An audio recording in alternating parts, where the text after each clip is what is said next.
দর্শক বন্ধুরা, আমার ইউটিউব চ্যানেলে আপনাদের সকলকে স্বাগত জানাই। তো চলুন বিভিন্ন সুনামধন্য পত্রপত্রিকায় প্রকাশিত বিশেষ কয়েকটি খবর দেখে নেওয়া যাক। আপনি যদি আমার চ্যানেলে নতুন হয়ে থাকেন তাহলে আমার চ্যানেলটিকে সাবস্ক্রাইব করবেন এবং অবশ্যই লাইক শেয়ার কমেন্ট করে আপনার মতামত জানাবেন। প্রত্যাশা ত্রিপুরা পত্রিকায় প্রকাশিত খবরগুলি হলো: কবিগুরু লহ প্রণাম। বিশ্বকবি রবীন্দ্রনাথ ঠাকুরের জন্মদিবস উপলক্ষে রবীন্দ্র কারণে আয়োজিত অনুষ্ঠানে মুখ্যমন্ত্রী বিপ্লব কুমার দেব কবিগুরুর 159তম জন্মদিবসে শ্রদ্ধা নিবেদন করে মুখ্যমন্ত্রী বলেন, বিশ্বাস হলো পাখি যা আলোক অনুভব করে এবং গান করে যখন অন্ধকার মুছে যেতে থাকে। সস্তার রাজনীতি থেকে বিরত থাকুন, সোনিয়াকে তুপ রেল ইউনিয়নের। কংগ্রেসের অন্তর্বর্তীকালীন সভাপতি সোনিয়া গান্ধীকে সস্তার রাজনীতি করা থেকে বিরত থাকার অনুরোধ জানালো rail union, all India rail women's federation, যেটি ভারতের সবচেয়ে বড় রেল ইউনিয়ন। সোনিয়া গান্ধীকে একটি চিঠি দিয়ে জানান, স্টেশনে ভিড় এড়াতে পরিযায়ী শ্রমিকদের ভাড়া ধার্য করা হয়েছিল, কিন্তু কংগ্রেসের এই হেন রাজনীতি রেলের সিস্টেমকে বিঘ্নিত করতে পারে বলে আশঙ্কা করেছে ওই ইউনিয়ন। ইউনিয়নের সাধারণ সম্পাদক শিবগোপাল মিশ্র চিঠিতে জানিয়েছেন, পরিযায়ী শ্রমিকদের ঘরে ফেরানোর জন্য 115 বিশেষ ট্রেন চালু করেছে রেল। রাজনীতি ফায়দা তুলতে এই পদক্ষেপকে যেন বাধা না দেওয়া হয়। উল্লেখ্য, কংগ্রেস সাংসদ সোনিয়া গান্ধী জানিয়েছিলেন, রেল পরিযায়ী শ্রমিকদের ভাড়া না দিলে কংগ্রেস তা মিটিয়ে দেবে। এর জন্য প্রত্যেক রাজ্যের প্রদেশ কংগ্রেসকে উদ্যোগ নেওয়ার নির্দেশ দেন তিনি। সোনিয়ার এই বার্তা আসার পরই নড়েচড়ে বসে রেল। রেলের তরফে জানানো হয়েছে, মোট ভাড়ার 85% ভর্তুকি দিয়েই পরিযায়ী শ্রমিকদের রেল পৌঁছে দেবে। এখানে আজকের ফরিয়াদে প্রকাশিত কয়েকটি বিশেষ খবর হলো: করোনা পরবর্তী বিশ্ব, শিক্ষাক্ষেত্রে ঘটবে বৈপ্লবিক পরিবর্তন। কোভিড-19 বিশ্বে সর্বক্ষেত্রে নিজের ছাপ রাখছে, শিক্ষাও এর ব্যতিক্রম নয়। চলুন এক নজরে দেখে নিই কোভিড-19 কিভাবে শিক্ষা ব্যবস্থায় আমূল পরিবর্তন আনতে বাধ্য করছে। এখানে বলে রাখা ভালো যে ভারতবর্ষে প্রায় 3,70,00,000 ছেলে মেয়ে উচ্চ শিক্ষারত। তাই শিক্ষা প্রতিষ্ঠানগুলোর উচিত খুব তাড়াতাড়ি বিকল্প পন্থার অবলম্বন করা। ভারতবর্ষের মতো দেশে অন্তর্জাতের লভ্যতা নিয়ে প্রশ্নচিহ্ন থেকেই যায়। এখনও এক বিরাট সংখ্যক ছাত্রের কাছে অন্তর্জালের সুবিধা নেই, তাই অনলাইন শিক্ষার সুবিধা তারা নিতে অক্ষম।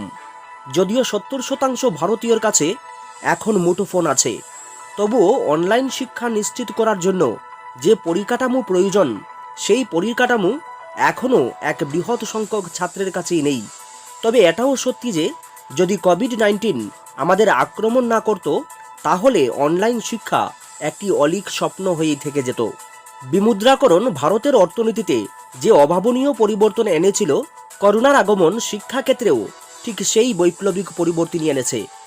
3 আধিকারিকের বিরুদ্ধে শীর্ষ আদালতে 10,323, হাইকোর্ট সুপ্রিম কোর্ট আর 10,323। 2010 সালের পর থেকেই কখনো গৌহাটি হাইকোর্টের আগরতলা বেঞ্চ, কখনো ত্রিপুরা পূর্ণাঙ্গ হাইকোর্ট থেকে শুরু করে সুপ্রিম কোর্ট পর্যন্ত 10,323-এর বহু মামলা হয়েছে।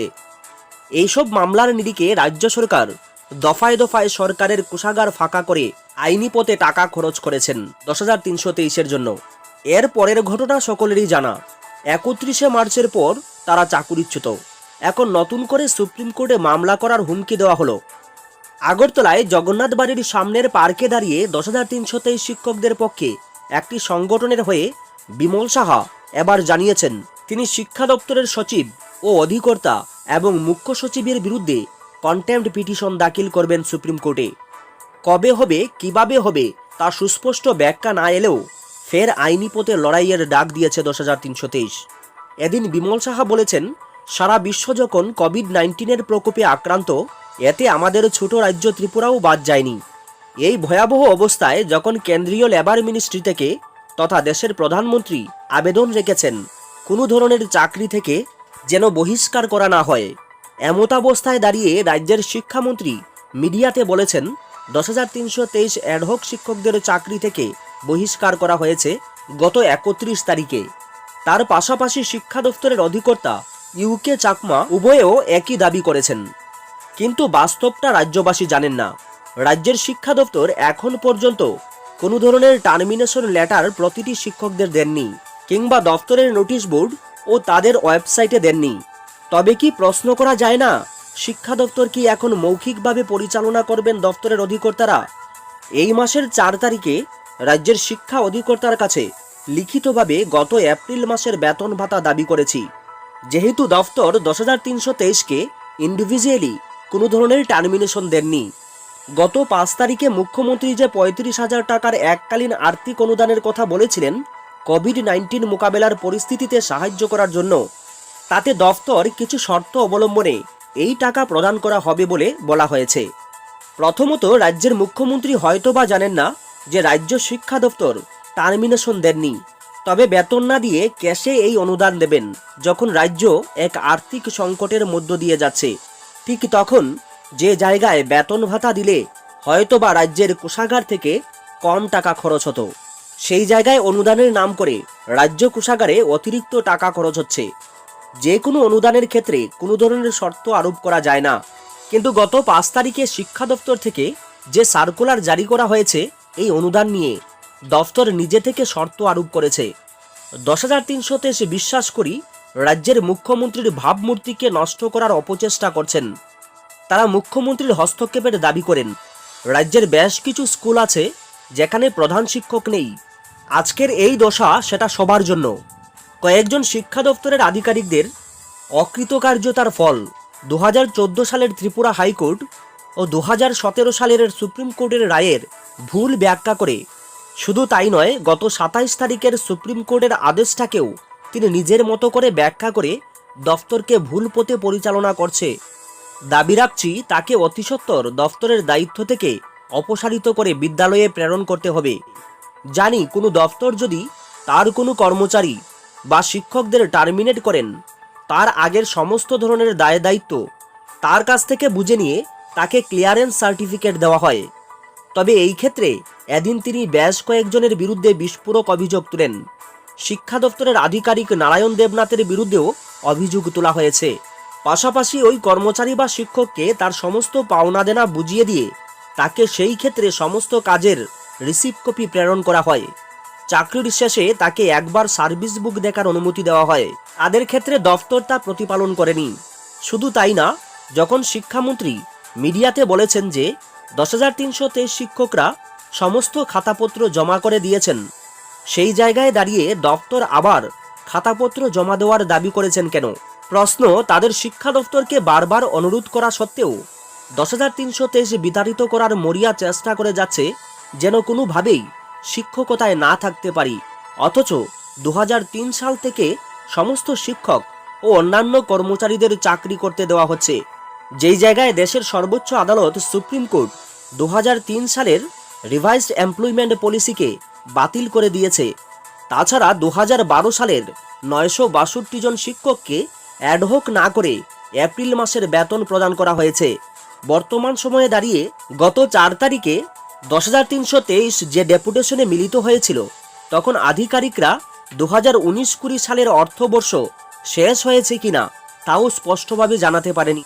তবে কি ধরে নিতে হয় দফতরের আধিকারিক মন্ত্রী মানছেন এই দফতরের ষড়যন্ত্রকারী অধিকর্তা ও উনার আদরের নারায়ণ দেবনাথ এর অতিসত্বর দৃষ্টান্তমূলক ব্যবস্থা নেওয়ার দাবি রাখছে, যারা 10,323 পরিবারের সর্বনাশ ডেকে এনেছেন?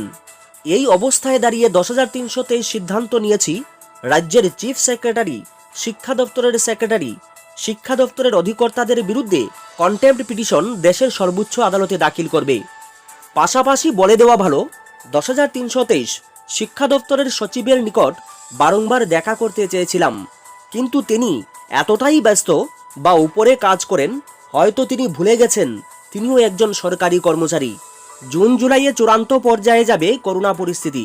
গুলেরিয়া, দেশের করোনা পরিস্থিতি আরও জটিল হতে চলেছে এমন আশঙ্কার কথাই শুনিয়েছেন all India Institute of medical science এর ডিরেক্টর রণদীপ গুলেরিয়া।